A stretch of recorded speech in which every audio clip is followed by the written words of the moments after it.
So new manhwa is dropping like flies every day. And some are falling right into the garbage, to be honest. While some others are finding themselves on shit. I mean, they are the shit. This is turning into a horrible introduction. Anyways, in my decade plus of time of reading manhwa, I realized that I love original content, competent MCs, and badass moments. And this manhwa has all three.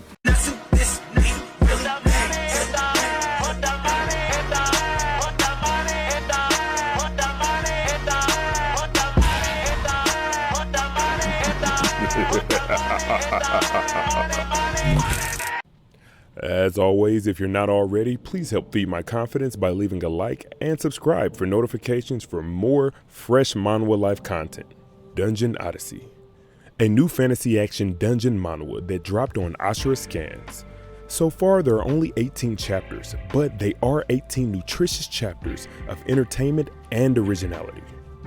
Now, although it is a dungeon manhwa, the story itself is definitely a genre in its own. A war that lasted for decades between the labyrinth and the surface dwellers came to an end, and the tens of thousands of labyrinth masters had to release their prisoners. Much like any conflict in war, there was love.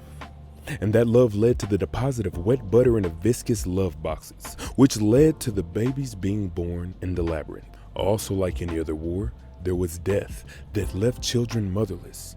And because formula did not exist in this world, these babies had to live off of the milk of monsters. No, not those monsters. That's actually kind of nasty.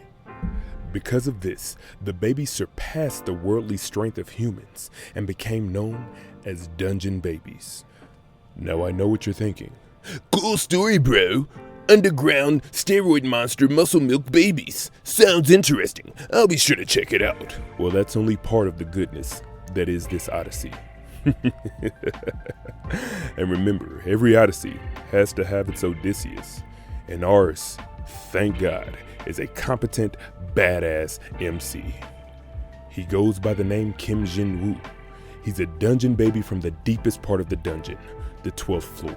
He's first introduced to us as a guide for a team trying to excavate and explore the 2nd floor of the dungeon while they're still recording and getting some footage of the adventure. As a guide, he's constantly informing the team of what to do next for their own safety, only for them to ridicule and dismiss him every time.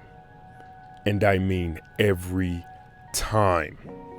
Jinwoo, we need to get to the 2nd floor entrance before we can take a break and avoid any type of conflict. Guards, shut up and guide. Random injured monster appeared. Jinwoo, don't shoot. Guards, fire! Jinwoo, ditch everything. We need to get out of here. Guards, did you piss yourself? Random roars heard in the distance. Jinwoo, we need to leave. Guards, we're fighting. Jinwoo, well, I'm taking everybody who doesn't have a weapon and we're gonna go to the 2nd floor entrance. Guards, while calculating all the money they could possibly get from the monster they're slaying. Alright, well, don't come and ask us for nothing whenever we get all this gibby goots. After Jinwoo has made haste and gotten away with the employer and his film crew, he lets them know, hey, we need to leave right now. Right after his bravery is questioned, you can hear the screams and gunfire and fighting between the guards and the monsters that caught up to him. Jinwoo then explains that the predators heard the gunshots from earlier, and when questioned about why he did not explain this, he replied, beautifully, might I add, we'd have died, and also the scent from the blood on the guards would have carried along with us. All the while during this dialogue, we get this beautiful Cloverfield ending POV of the cameraman being eaten by a wolf monkey. And this is where we get to see Jinwoo's combat ability.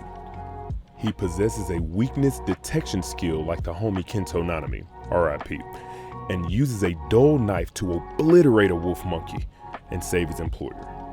Immediately after, he grabs her and dips with enough force to possibly break her ribs. Upon them making it to safety, we get this lovely, badass moment that's really nothing but dialogue.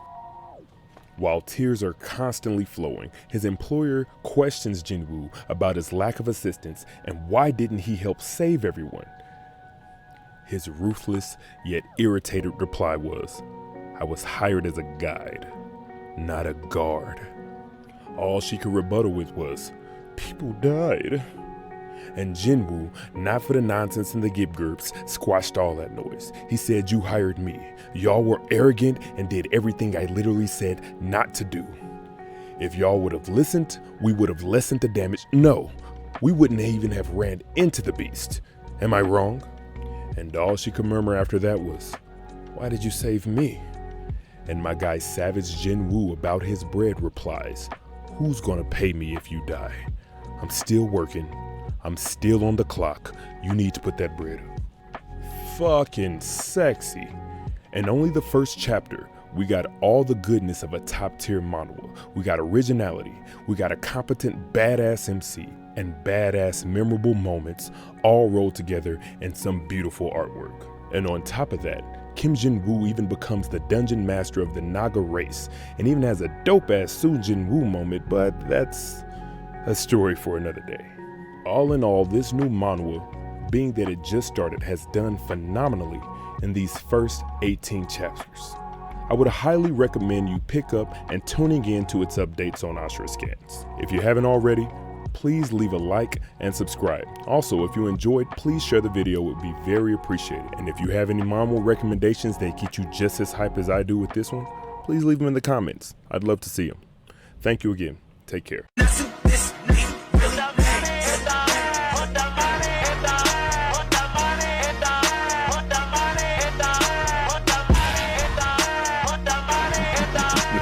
Ha ha ha ha ha.